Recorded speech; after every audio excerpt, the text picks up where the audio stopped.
महाराष्ट्र आता कुठे चालला आहे आणि आमच्या बरोबर आमच्या 2-3 लोकांना पण बोलू द्या, फार गंभीर विषय आहे हा नाशिकचा.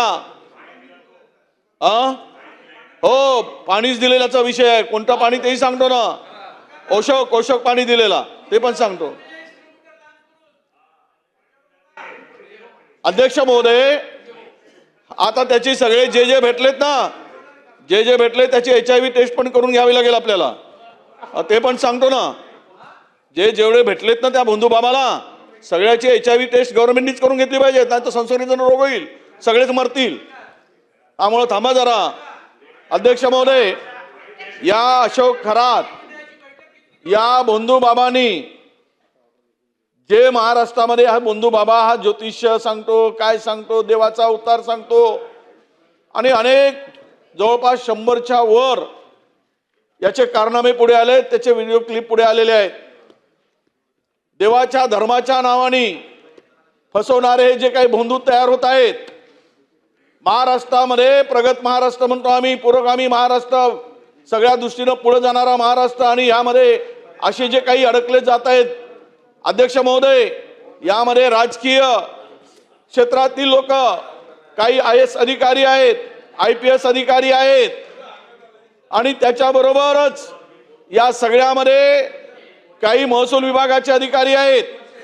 आणि या सर्व अधिकाऱ्यांनी मिळून अध्यक्ष महोदय जे काही त्यांच्या बरोबर खरं तर या सर्व जे भेटलेत, जे व्हिडिओ क्लिप आलेत, व्हिडिओ क्लिपमध्ये आलेत, व्हिडिओमध्ये आलेत, त्या सर्वांचे CDR मोबाईलचे चेक केले पाहिजे.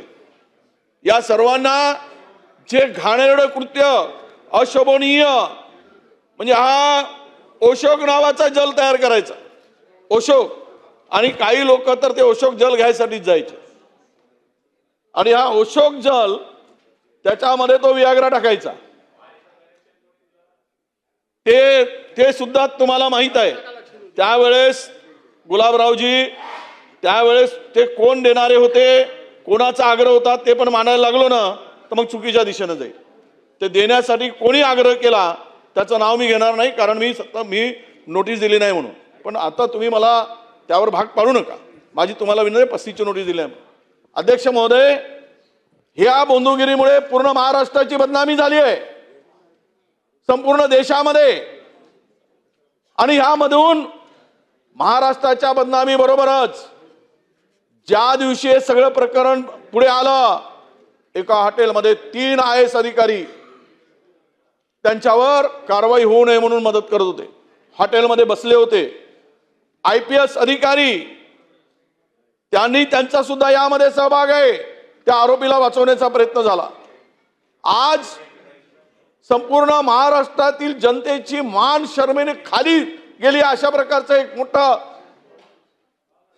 लाजवणारं आणि शर्मेनं मान खाली घालणारी ही घटना. अध्यक्ष महोदय, म्हणजे आमच्याकडे जी माहिती प्राप्त होत आहे या संदर्भात, केवळ SIT नेमून हा प्रकरण काही संपणार नाही.